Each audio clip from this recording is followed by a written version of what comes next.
Di video kali ini kita akan belajar tentang bagaimana menyelesaikan suatu persoalan pemrograman linier dengan menggunakan metode simplex.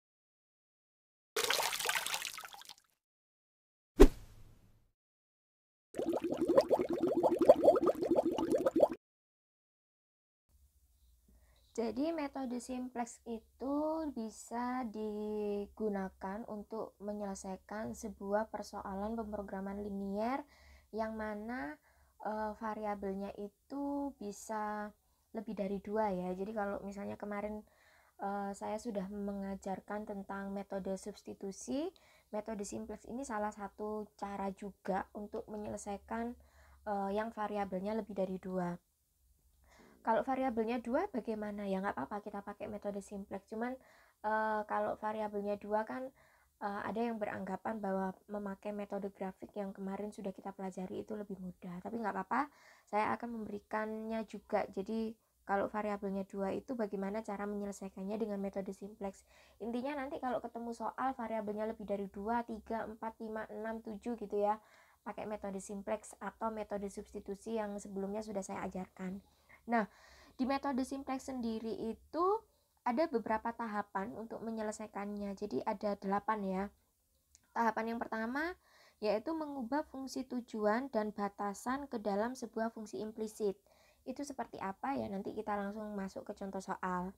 Nah, tahapan yang kedua yaitu menyusun persamaan-persamaan tersebut dalam tabel, ya.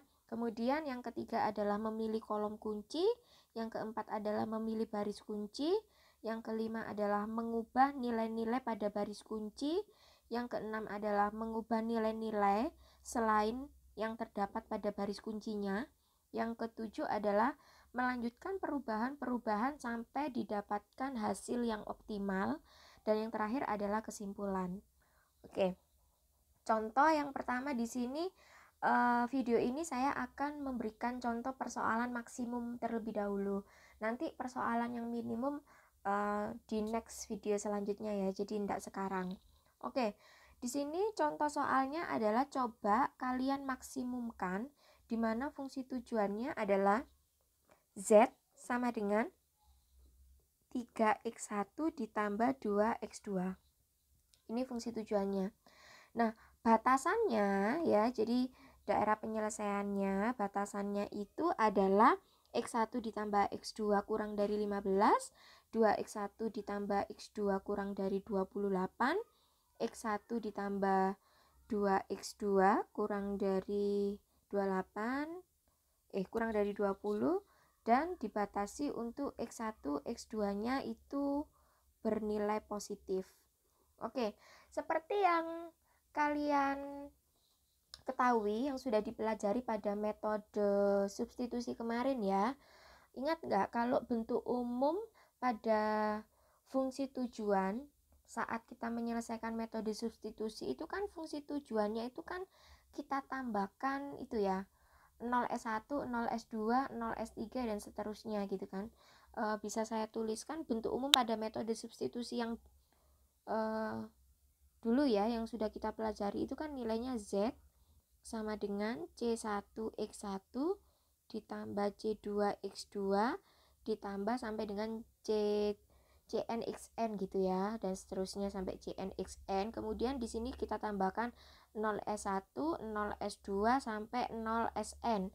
Nah, 0S3, 0S4, 0S5 berhenti sampai kapan, Bu? Nah, itu kan kalau kemarin kita belajarnya tergantung batasannya ya. Dia ada berapa batasan. Kalau batasannya cuma ada 2 ya berarti hanya ditambahkan 0S1 dan 0S2. Kalau batasannya misalnya diketahui ada 5 ya berarti kita tambahkan 0S1, 0S2, 0S3, 0S4 sampai 0S5. Nah, ini yang kemarin kita pelajari di fungsi tujuan, gitu kan. Nah, kalau di metode simplex ini fungsi tujuannya ini agak berbeda. Jadi yang tadinya bentuknya seperti ini kita pindah ruas ke sebelah kiri semuanya. Nah, setelah dipindah ruas bentuknya menjadi seperti ini. Yang tadinya kan ini 3x1 ditambah 2x2, kemudian di sini batasannya ada berapa? 1, 2, 3. Berarti kan di sini aslinya ditambah 0S1, ditambah 0S2, dan ditambah 0S3. Nah, sehingga ketika kita ubah, karena di sini kita pakai metode simplex ya, bukan metode substitusi yang kemarin, jadi kita perlu pindah ke dalam bentuk fungsi implisitnya yang disesuaikan dengan metode simplex, yaitu kita pindah ruas ke sebelah kiri. Jadi yang tadinya di sini positif 3 menjadi negatif 3, positif 2x2 menjadi negatif 2x2, ini semuanya positif menjadi negatif sampai sama dengan 0. Ini fungsi tujuannya. Nah, kemudian selanjutnya daerah penyelesaiannya, masih ingat nggak kemarin kalau di metode substitusi itu kan tanda pertidaksamaannya kita ubah ke dalam tanda sama dengan. Semuanya ini kita ubah ke dalam tanda sama dengan, tapi ada syaratnya, kita tambahkan variabel slash ya. Kalau persoalan maksimum kita tambahkan variabel slash. Berarti di sini ditambah S1, di sini ditambah S2, dan di sini ditambah S3. Nah, jadi bisa saya tuliskan di sini bentuknya. Ya, kemudian yang tandanya kurang dari sama dengan berubah menjadi sama dengan 15, 28, dan 20. Ini persamaan kendalanya. Oke, dari sini apakah bisa dipahami? Kalau tidak paham silakan tinggalkan pertanyaan di kolom komentar bagian mana yang tidak paham. Oke, selanjutnya, nah kalau sudah dibentuk seperti itu, kemudian persamaan-persamaan tersebut silakan disusun ke dalam tabel simplex ya. Jadi tabel simplex itu bentuknya seperti ini ya. Di sini ada letaknya, di sini adalah kolom basis ya. Z, S1, S2, S3, kemudian di sini Z, X1, X2, S1, S2, S3. Bu, variabel-variabel ini kita tulisnya ini sampai mana? Apakah hanya dua variabel X, yaitu X1 dan X2, dan 3 variabel S, S1, S2, dan S3, apa sampai berapa? Nah, pada dasarnya kita menuliskan variabel-variabel yang kita letakkan di sini, ini disesuaikan dengan yang sudah kita tulis pada fungsi tujuan tadi. Saya buka halaman yang tadi ya. Nah, di fungsi tujuan yang tadi itu kan ada variabel X1, variabel X2, ada S1, ada S2, ada S3. Nah, silakan kita pindahkan di sini. Nah, silakan dipindahkan di situ. Nah, kemudian yang di sini S1, S2, S3, kenapa kok nggak pakai S4, S5? Karena kita sesuaikan di sini. Di sini variabel slash-nya kan hanya sebatas S1, S2, dan S3. Tidak sampai S4 dan S5 kan? Berarti ya cukup kita tambahkan S1, S2, dan S3. Nah, kemudian nilai-nilai yang ada di dalam tabel ini mana yang harus kita masukkan? Nah, yang harus kita masukkan kita lihat di sini. Seperti di sini ya. Koefisien pada X1 itu kan negatif 3. Koefisien pada X2 itu negatif 2. Koefisien pada S1 0, S2-nya 0, S3-nya 0. Silakan dimasukkan di sini. Nah, di sini Z-nya 1. Dari mana 1? Ya ini koefisien Z-nya di sini kan 1. 1 min 3 min 2 0 0 0 sama dengan 0. Diingat ya, 1 min 3 min 2 0 0 0 sama dengan 0. Jadi di sini 1 min 3 min 2 0 0 0 sama dengan 0. Jadi nilai kanannya 0. Nah, yang kita letakkan di sini ini yang mana batasannya? Jadi kalau pada batasan yang tadi daripada bolak-balik ya, saya tuliskan di sini saja supaya kita tidak membolak-balik. Tadi itu batasannya itu ada X1 ditambah X2 ditambah S1 sama dengan 15. Kemudian 2X1 ditambah X2 ditambah S2 sama dengan 28. kemudian ada X1 ditambah 2X2 ditambah S3 sama dengan 20. Nah, kalau sudah kita masukkan nih koefisien-koefisien yang melekat pada variabel untuk kita masukkan ke dalam tabel simplex. Di sini untuk batasan yang pertama, batasan yang pertama ini, Z-nya kan nggak ada, kita tulis 0. X1-nya di sini kan koefisiennya 1, kita tulis di sini 1. X2-nya di sini koefisiennya 1. Kemudian S1-nya koefisiennya 1. Nah, S2-nya kan nggak ada di sini. Ya kita tulis 0. S3-nya juga nggak ada, kita tulis 0. Nilai kanannya berapa? 15, kita masukkan di sini 15. Begitu juga dengan batasan yang kedua. Ya, Z-nya kan nggak ada, 0. X1-nya 2, kita masukkan di sini 2. X2-nya 1, kita masukkan di sini. S1-nya di sini nggak ada, ya kita tulis 0. S2-nya 1, S3-nya nggak ada, nilainya 28. Batasan yang ketiga, Z-nya juga nggak ada, 0. X1-nya di sini kan 1, kita tulis di sini. X2-nya adalah 2, kita tulis di sini. S1-nya nggak ada, 0. S2-nya juga nggak ada, S3-nya 1. Nilai kanannya 20. Nah, ini adalah tabel simplex, tapi belum hasilnya ya. Kita masih memasukkan nilai-nilai pada koefisien yang melekat pada variabel, kita masukkan ke dalam tabel simplex. Nah, kalau sudah, langkah selanjutnya harus bagaimana? Kita langkah selanjutnya adalah nyari kolom kunci. Langkah yang ketiga yaitu memilih kolom kunci. Nah, cara memilih kolom kunci bagaimana? Kolom kunci adalah kolom yang merupakan dasar untuk mengubah tabel. Pilihlah kolom yang memiliki nilai pada garis fungsi tujuan, ya. Baris fungsi tujuan itu kan yang atas ini ya, Mbak dan Mas. Ini baris fungsi tujuan. Saya tulis di sini baris fungsi tujuan. Oke. Nah, pilihlah nilai pada baris fungsi tujuan yang bernilai negatif dengan angka yang terbesar. Nah, kalau kita lihat pada baris fungsi tujuan ini kan, yang memiliki angka negatif itu kan ada min 3, ada min 2 gitu kan. Nah, tapi kita disuruh memilih negatif dengan angka yang terbesar. Berarti kan negatif 3. Nah, berarti negatif 3 ini kan letaknya di kolom X1.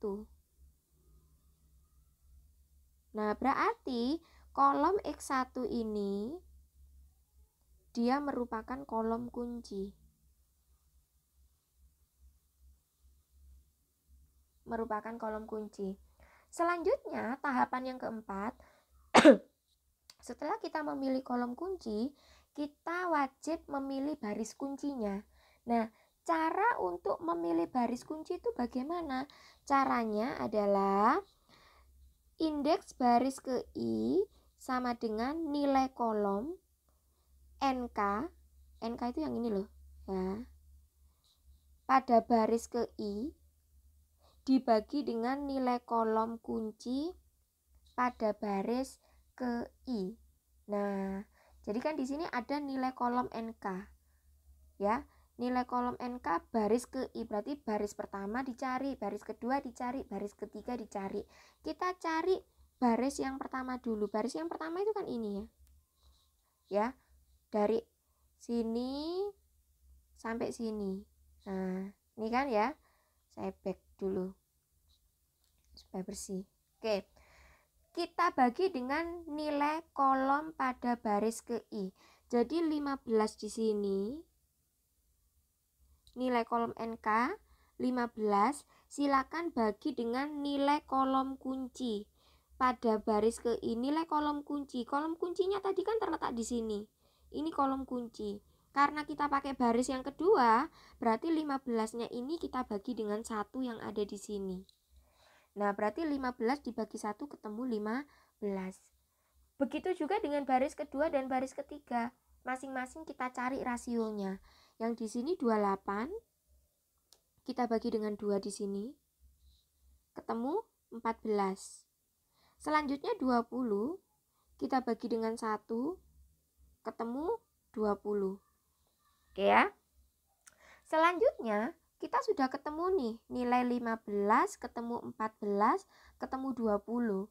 Nah, berarti baris kuncinya itu yang mana? Nah, baris kunci itu dipilih berdasarkan indeks positif dengan angka terkecil. Dengan angka terkecil. Ya, angka terkecil kan di sini ada 15, ada 14, ada 20. Berarti yang paling terkecil berapa? 14. Oke, saya tandai di sini pakai warna merah. Nah, ini disebut sebagai baris kunci. Ya. Saya tuliskan di sini baris kunci. Semoga bisa dipahami ya. Oke, selanjutnya kolom kunci sudah terpilih, baris kunci sudah terpilih. Kemudian langkah kelima kita harus ngapain? Yaitu kita ubah nilai-nilai pada baris kuncinya. Caranya bagaimana? Caranya yaitu dengan cara membaginya dengan angka kunci. Angka kunci itu siapa sih, Bu? Ini kan ada kolom kunci, ada baris kunci. Bentuknya kan seperti ini kalau saya gambar. Ini kolom kunci ya. Baris kuncinya kan di sini. Nah, baris kuncinya kan gini. Kolom apa? Angka kunci itu yang mana? Angka kunci itu yang di tengah-tengah. Nah, angka kunci yang di tengah-tengah. Yang di sini, bilangan 2. Saya arsir. Nah, ini disebut sebagai angka kunci. Oke. Next, daripada bingung, langsung saja kita ubah nilai-nilainya pada baris kunci. Nah, ini caranya ya. Jadi cara mengubah nilai-nilai pada baris kunci yaitu dengan cara membaginya dengan angka kunci. Oke, coba saya buka halaman yang sebelumnya tadi, silakan diingat. Kan kita disuruh mengubah nilai-nilai pada baris kunci. Di sini tadi kan variabel S2 ya. Kita gantikan berdasarkan yang letaknya di sini. Oh, ternyata di sini adalah ada variabel X1. Berarti S2 ini kita gantikan dengan X1. Dari sini mudah-mudahan dipahami. Kemudian letak variabel yang di sini penamaannya itu sama dengan yang sebelumnya, sama dengan yang tabel simplex yang sebelumnya. Kemudian di sini tetap tidak ada perubahan, S1-nya juga tetap tidak ada perubahan, S3-nya juga tetap tidak ada perubahan. Cuman yang diganti di sini X1 saja. Karena di sini nilainya yang akan kita ubah. Ya. Ya, di sini S2 kita gantikan dengan X1. Kemudian di sini Z-nya kan nilainya 0. Nah, 0 dibagi dengan angka kunci. Rumusnya di sini kan disuruh membagi dengan angka kunci. Jadi kalau saya tuliskan tabel sebelumnya supaya kita nggak membolak-balik ya, jadi saya tuliskan tadi itu yang letaknya pada baris kunci S2 sama dengan di sini Z, kemudian X1, X2, S1, S2, S3, NK. Nah, Z-nya di sini yang S2 itu nilainya 0.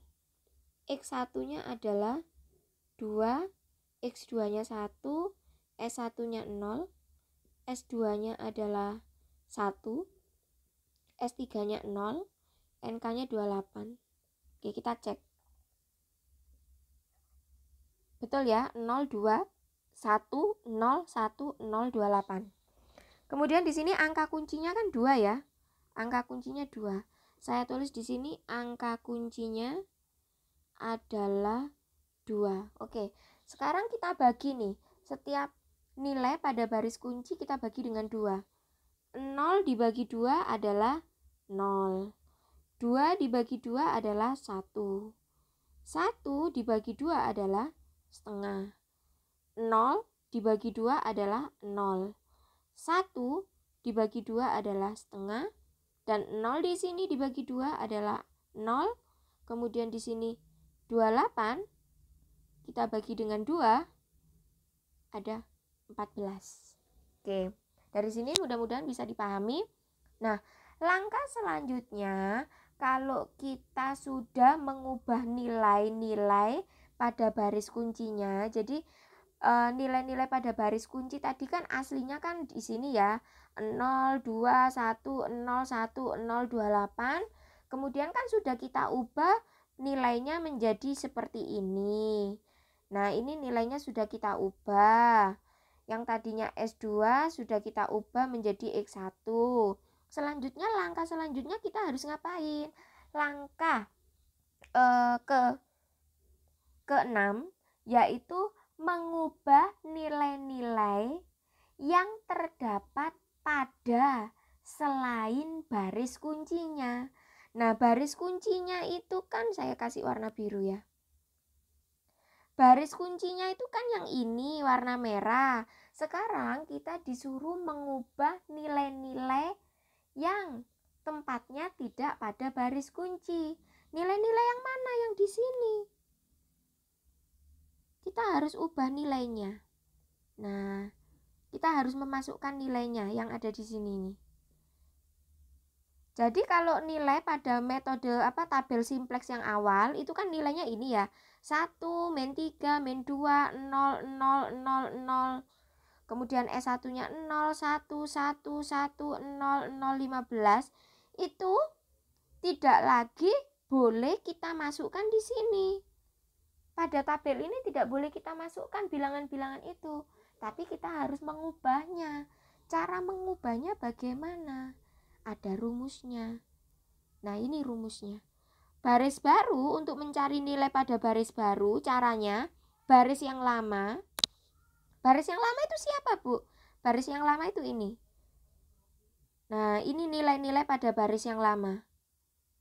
Ini nilai-nilai pada baris yang lama. Ya.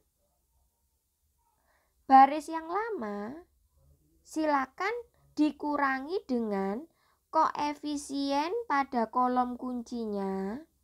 Koefisien pada kolom kuncinya kalikan dengan nilai baru pada baris kuncinya. Bu, nilai baru pada baris kunci itu yang mana? Ini loh. Nah, ini nilai baru pada baris kunci. Nilai yang baru kan sudah ditemukan ini. Ini nilai barunya. Nah, ini nilai barunya. Oke.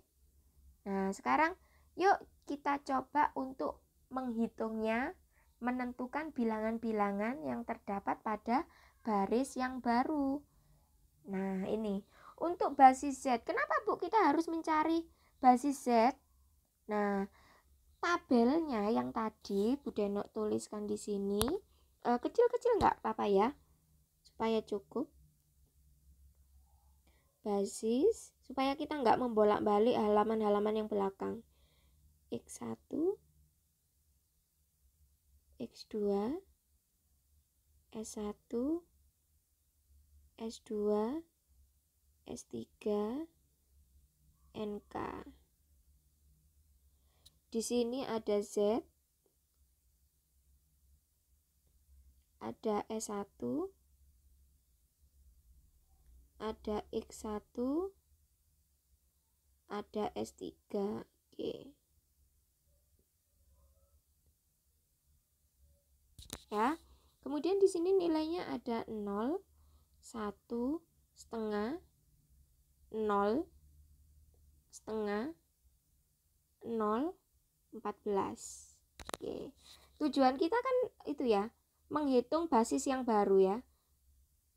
Menghitung basis yang baru yang kotaknya kosong-kosong ini harus kita isi ya. Caranya ya yang di sini ini. Ini caranya.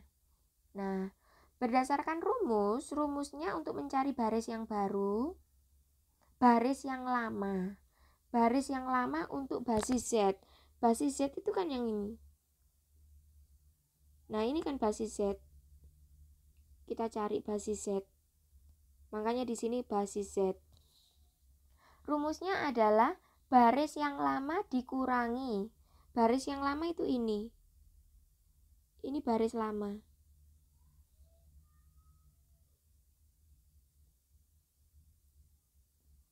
Baris lama kan nilainya 1, min 3, min 2, 0, 0, 0, 0. Dari mana, Bu? Ya, coba kita cek baris yang lama. Ini kan nilainya. Untuk basis Z, nilainya kan 1, min 3, min 2. Coba dihafalkan bersama-sama ya. 1, min 3, min 2, 0, 0, 0. Ya. Oke. 1, min 3, min 2. Oke. 1, min 3, min 2, 0, 0, 0. NK-nya 0. Dari sini mudah-mudahan dipahami itu adalah nilai-nilai pada baris lama untuk basis Z-nya. Kemudian berdasarkan rumus, kita kurangi dengan koefisien pada kolom kunci yang kita kalikan dengan nilai pada baris kunci. Nilai baru pada baris kunci itu kan yang ini, X1. Nah, ini tinggal kita salin di sini. 0, 1, setengah, 0, setengah, 0, 14. Jadi yang ada di kotai warna merah ini, yang saya kotai pada warna merah, silakan dituliskan di sini. Tutup kurung dikalikan dengan negatif 3. Negatif 3 dari mana, Bu? Oke, kita lihat koefisien pada kolom kunci untuk basis Z. Basis Z itu kan yang ini basis Z. Koefisien pada kolom kuncinya tadi kan yang di sini yang berdiri tegak. Nah, di sini ada koefisiennya, di sini adalah negatif 3. Berarti di sini dikalikan negatif 3. Oke, sekarang rumusnya adalah dikurangi. Kita hitung bersama-sama. Oke. Negatif 3 dikali 14 itu kan ada negatif 42. Nah, sekarang 0 di sini, 0 yang di atas dikurangi dengan negatif 42. Berarti kan 0 ditambah 42, hasilnya positif 42. Selanjutnya negatif 3 saya kalikan 0, hasilnya kan 0. Lanjut 0 dikurangi 0, hasilnya 0. Negatif 3 dikali setengah, hasilnya kan negatif 3/2, ya kan? Negatif 3/2, berarti 0 dikurangi dengan negatif 3/2, berarti kan hasilnya positif 3/2. Lanjut negatif 3, kita kalikan 0 di sini, hasilnya kan 0. Baru 0 dikurangi 0, hasilnya adalah 0. Negatif 3 dikali setengah, hasilnya adalah negatif 3/2. Berarti di sini negatif 2 dikurangi dengan negatif 3/2. Berarti kan negatif 2 ditambah 3/2. Hasilnya adalah negatif setengah. Lanjut negatif 3 dikalikan dengan 1. Hasilnya negatif 3. Berarti negatif 3 dikurangi dengan negatif 3. Negatif 3 dikurangi negatif 3. Berarti kan negatif 3 ditambah dengan 3. Hasilnya adalah 0. Ya. Lanjut negatif 3 dikali 0, hasilnya adalah 0. Berarti 1 di sini kita kurangi dengan 0. Hasilnya adalah 1. Bisa dipahami? Mudah-mudahan bisa. Lanjut, sekarang kita cari basis Z-nya sudah dihitung, sekarang basis S1-nya. Basis S1 di sini ditulisi untuk basis S1. Nah, yang ada di posisi sini, masukkan nilainya di sini ini, lihat baris yang lama. Lihat baris yang lama. Di sini baris yang lama.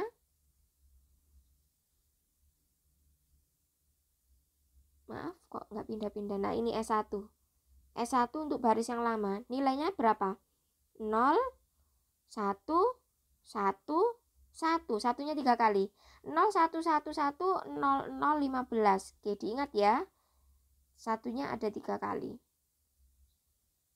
0, 1, 1, 1, 0, 0, 15. Betul ya? Kemudian dikurangi dengan yang letaknya di sini. Ini adalah baris baru yang sudah kita hitung dari awal tadi, yaitu X1 di sini. Ini kan baris baru yang ketemu ya di awal tadi perhitungan. Pindahkan di sini 0, 1, setengah, 0, setengah, 0, 14. Jadi intinya yang baris baru itu nilainya sama semua di sini. 0, 1, setengah, 0, setengah, 0, 14. Sama semua. Ya. Kemudian di sininya yang berbeda. Ini yang berbeda, koefisien pada kolom kuncinya ini yang berbeda. Ini dilihat dari, karena di sini kita tujuannya untuk menghitung basis S1, ya kita lihat di basis S1. Nah, basis S1. Koefisien pada kolom kuncinya berapa? 1 kan? Nah, untuk basis S3, koefisien pada kolom kuncinya berapa? 1 juga. Makanya di sini sama. Di sini sama makanya. Sama. Kemudian silakan dihitung caranya sama. Jadi dikalikan dulu. 1 di sini. Angkanya ini pada kolom kunci ini. Koefisien pada kolom kunci ini 1 kalikan dengan 14 yang ada di sini. 1 kali 14 kan 14 ya. Berarti 15 dikurangi 14 ada 1. Lanjut 1 dikali 0 ada 0. 0 dikurangi 0, 0. 1 dikali setengah ada setengah. 0 dikurangi setengah min setengah. 1 dikali 0 di sini 0. 1 kurangi 0, 1. 1 kali setengah, setengah. 1 dikurangi setengah, setengah. Ya, 1 dikurangi setengah. Berarti kan 2/2 dikurangi setengah. Hasilnya setengah. Makanya di sini setengah. Begitu juga cara menghitung yang di sini. Caranya sama semua. Oke? Nah, kalau sudah kita hitung semua untuk masing-masing basis. Untuk basis Z sudah kita hitung, basis S1 sudah kita hitung, basis S3 juga sudah kita hitung. Didapatkan nilai-nilai. Sebentar, ada azan. Oke, kita lanjutkan ya. Jadi ini kan tadi sudah kita temukan ya nilai-nilai yang baru ya pada setiap basis yang sudah kita cari. Untuk basis Z nilai yang baru kan ini. Untuk basis S1 nilai yang baru ketemu ini. Untuk basis S3 nilai yang baru ketemu ini. Nah, nilai-nilai yang baru ini silahkan dimasukkan pada tabel iterasi yang pertama. Tabel simplex iterasi yang pertama. Jadi tadi kan ada basisnya di sini tetap Z, X1, X2, S1, S2, S3 itu tetap dimasukkan. Kemudian di sini juga Z-nya tetap, S1-nya tetap. Kemudian di sini X1 tetap, S3 tetap. Nah, untuk yang X1 di sini karena di awal-awal sudah kita cari, sudah ketemu basis barunya, langsung saja disubstitusikan. Mohon maaf, bukan disubstitusikan, dimasukkan ke tabel iterasi pertama, nilainya 0, 1, setengah, 0, setengah, 0. Dari mana, Bu? Ya ini tadi loh. Dari di sini ini tadi. Ini kan sudah ketemu dari awal kan? Tinggal dimasukkan saja ke situ. 0, 1, setengah, 0, setengah, 0, 14. Kita masukkan di sini. 0, 1, setengah, 0, setengah, 0, 14. Nah, untuk Z-nya di sini kan ketemu 1. Basis Z. 1, 0, min setengah, 0, 3/2, 0, 42. Masukkan di sini 1, 0, min setengah, 0, 3/2, 0, 42. Jadi tinggal dimasukkan saja. S1-nya tadi juga sudah ketemu kan? Sudah kita hitung, ketemu 0, 0, setengah, 1, min setengah, 0, 1. Nah, kita masukkan di sini. 0, 0, setengah, 1, min setengah, 0, 1.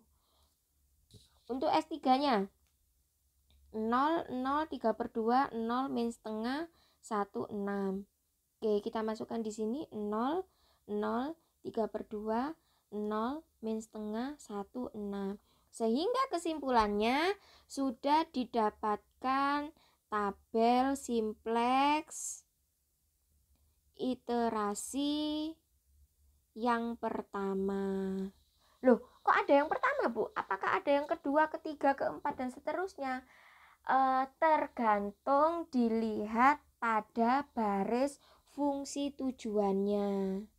Pada baris fungsi tujuannya ini silakan dilihat. Nah, apakah di sini pada baris fungsi tujuannya ada nilai yang negatif ataukah tidak ada nilai yang negatif?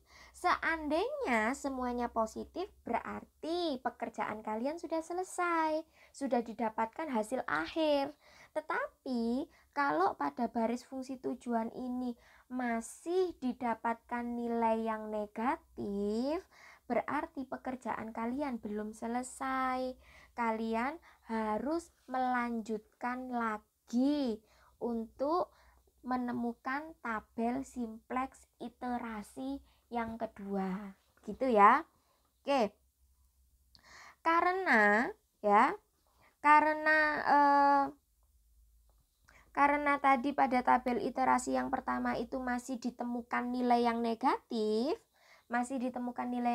otomatis kita lanjut untuk menghitung. Nah, bagaimana caranya untuk supaya bisa lanjut menghitung? Tahapan-tahapannya itu sama seperti ketika kita menghitung dari awal sampai akhir tadi, sampai kita bisa menemukan tabel simplex iterasi pertama itu tadi. Jadi caranya sama, dari awal sampai akhir sama, ya. Jadi seperti ini. Setelah seperti ini kan kita harus menemukan kolom kunci ya. Kolom kuncinya diambil dari nilai pada fungsi tujuan Z.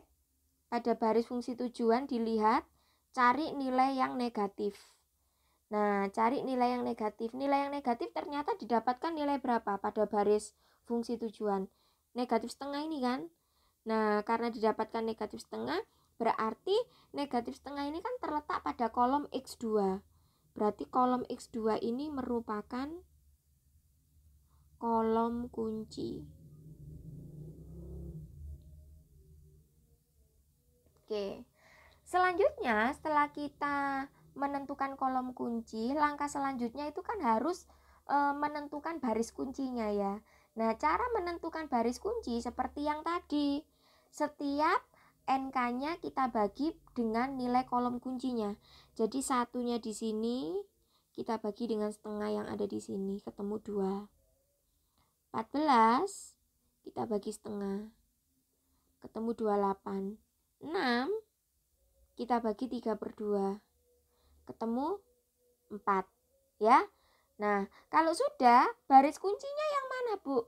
Baris kuncinya itu caranya adalah pilih yang bilangan paling kecil, rasio yang paling kecil.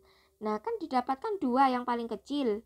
Nah, berarti baris Baris S1 di sini ini merupakan baris kunci. Ya, kalau sudah kolom kunci ketemu, baris kunci ketemu, selanjutnya tahapan kelima kita harus ngapain? Kita tentukan atau kita ubah nilai-nilai pada baris kuncinya. Ya, caranya bagaimana? Caranya dengan cara membagi dengan angka kunci. Tunggu dulu. Di sini kan S1. Nah, kemudian S1 ini kalau kita lihat, dia bersesuaian dengan kolom kuncinya adalah X2. Berarti sama seperti prosesnya tadi, S1 ganti dengan X2. Nah, diganti X2. Oke, kalau sudah, caranya adalah nilai-nilai pada baris kunci yang tadi kita bagi dengan angka kuncinya. Angka kunci itu yang mana? Angka kunci itu yang bentuknya seperti ini. Ini kolom kunci, ini baris kunci. Nah, angka kunci itu yang gini, terkunci di tengah-tengah. Ini disebut angka kunci. Nah, yang warna oranye. Yang warna oranye ini adalah angka kunci.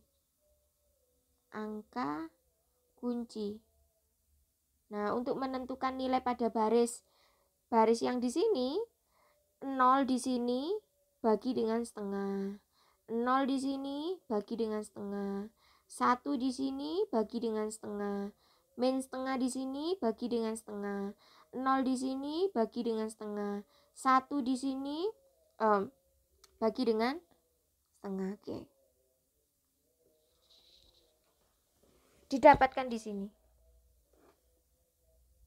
0, 0, 1, 2, min setengah, 0, 2. Oke ya, dari sini mudah-mudahan bisa dipahami. Ini tadi asalnya dari mana, Bu? Jangan lupa, ini tadi adalah nilai pada baris yang lama tadi, pada baris kunci tadi, dibagi dengan angka kunci. Oke, kalau sudah seperti ini, tugas kita selanjutnya harus ngapain? Nah, tugas kita selanjutnya adalah menentukan nilai-nilai yang lain, nilai-nilai pada baris yang lain. Yang di sini kita tentukan nilainya. Ini kan masih kosong. Nah, ini masih kosong. Harus kita tentukan. Cara menentukannya bagaimana ya? Caranya sama kayak tadi. Rumus untuk mencari baris baru adalah baris yang lama dikurangi dengan koefisien pada kolom kunci, kita kalikan dengan nilai baru pada baris kunci. Nilai baru pada baris kunci kan yang ini. Ini nilai baru pada baris kunci. Baris lama yang mana? Baris lama yang ini. Jadi kita cari basis Z, basis X1, basis S3 kita cari semua. Caranya sama. Nah, kita cari basis Z-nya yang terlebih dahulu. Ya, jadi yang di sini ini kita masukkan yang mana, Bu? Nilai-nilai pada baris lama. Yang di sini siapa, Bu? Masih ingat? Di sini adalah nilai baru pada baris kunci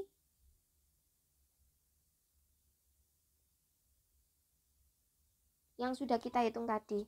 Jadi ini yang nilai baru pada baris kunci, letakkan sama, nilainya sama semuanya di sini. Oke. Yang di sini adalah nilai baris lama untuk basis X1 ya. Jadi dilihat pada basis X1. Kemudian yang di sini juga nilai pada baris yang lama, tapi untuk basis S3-nya. Ya, jadi ini baris lama yang di X1 di sini, ini baris lama yang di S3, tinggal dipindahkan saja di dalam perhitungan ini. Kemudian negatif setengah dari mana, Bu? Negatif setengah ini merupakan koefisien yang terletak pada kolom kunci. Koefisien pada kolom kunci. Ini juga koefisien yang terletak pada kolom kunci. Ini juga 3/2 koefisien yang terletak pada kolom kunci. Tetapi silakan dilihat untuk yang basis Z, basis X1, dan basis S3. Kita lihat di sini ya. Nah, koefisien pada kolom kunci untuk basis Z. Basis Z kan ini. Nah, koefisiennya berapa? Negatif setengah. Jadi nanti dia dikalikan negatif setengah. Untuk yang basis X1 nilainya berapa? Setengah. Makanya dikalikan setengah. Untuk yang basis S3 koefisiennya berapa? 3/2. Makanya dikalikan 3/2. Ya kan, di sini dikalikan 3/2. Kalau sudah, silakan dihitung. Proses perhitungan sama seperti yang tadi saya sampaikan. Kalikan dulu, baru dikurangi. Jadi seperti ini, negatif setengah. Saya ganti pulpen dulu. negatif setengah kalikan dengan 2. Berarti negatif setengah kali 2 kan hasilnya negatif 1. Baru 42 dikurangi negatif 1. 42 dikurangi negatif 1. Berarti kan 42 tambah 1. Hasilnya 43. Negatif setengah dikali 0. 0. 0 dikurangi 0. 0. Negatif setengah dikali negatif 1. Berarti kan positif setengah. Positif setengah berarti 3/2 dikurangi setengah. Hasilnya 1. Nggak percaya kita hitung. 3/2 dikurangi setengah. Hasilnya adalah 2/2. 2/2 itu kan 1. Makanya di sini 1. Negatif setengah dikali 2, negatif 1. 0 dikurangi negatif 1, positif 1. Negatif setengah dikali 1, hasilnya negatif setengah. Negatif setengah dikurangi negatif setengah, hasilnya 0. Ini juga ya. Begitu juga cara menghitung yang lain. Caranya sama, kalikan dulu, setelah dikalikan baru dikurangi. Oke, berarti kalau sudah kita hitung semua, didapatkan nilai-nilai yang baru untuk basis Z. Nah, nilai-nilai yang baru untuk basis Z itu kan ini. Ini nilai-nilai yang baru untuk basis Z. Nilai-nilai yang baru untuk basis Z. Nah, silakan kalian pindahkan pada tabel simplex iterasi kedua. Di sini, iterasi kedua. Didapatkan yang Z tadi kan 1, 0, 0, 1, 1, 0, 4, 3. Kita cek. Betul ya? 1, 0, 0, 1, 1, 0, 4, 3 untuk basis Z. Yang basis X1-nya berapa? 0, 1, 0, min 1, 1, 0, 13. Kita lihat yang X1. 0, 1, 0, min 1, 1, 0, 13. Betul ya? Kita lihat yang S3. Yang S3, 0, 0, 0, min 3, 1, 1, 3. Kita lihat. 0, 0, 0, min 3, 1, 1, 3. Nah, yang X2 ini diisi apa, Bu? Berarti, Bu, yang X2 kan tadi di awal sudah kita hitung. Nah, ini kan yang X2. Tinggal dipindahkan saja di sana. Ini yang X2. Nah, pindahkan ke sini. Oke, kalau sudah, apakah sudah selesai, Bu? Nah, tunggu dulu. Nah, kita tahu selesai apa tidak kan kita lihat pada baris fungsi tujuan. Baris fungsi tujuannya kan di sini. Ada nggak yang nilai negatif? Nggak ada kan? Semuanya positif. Kalau tidak ada yang nilai negatif, berarti stop. Hasilnya ini. Ya, berarti stop, ini hasilnya. Nah, berarti ini didapatkan optimumnya. Nilai kanannya kan kalau kita lihat kan di sini 43. Z-nya. Z-nya didapatkan 43. Kemudian X1-nya berapa? 13. X2-nya berapa? 2.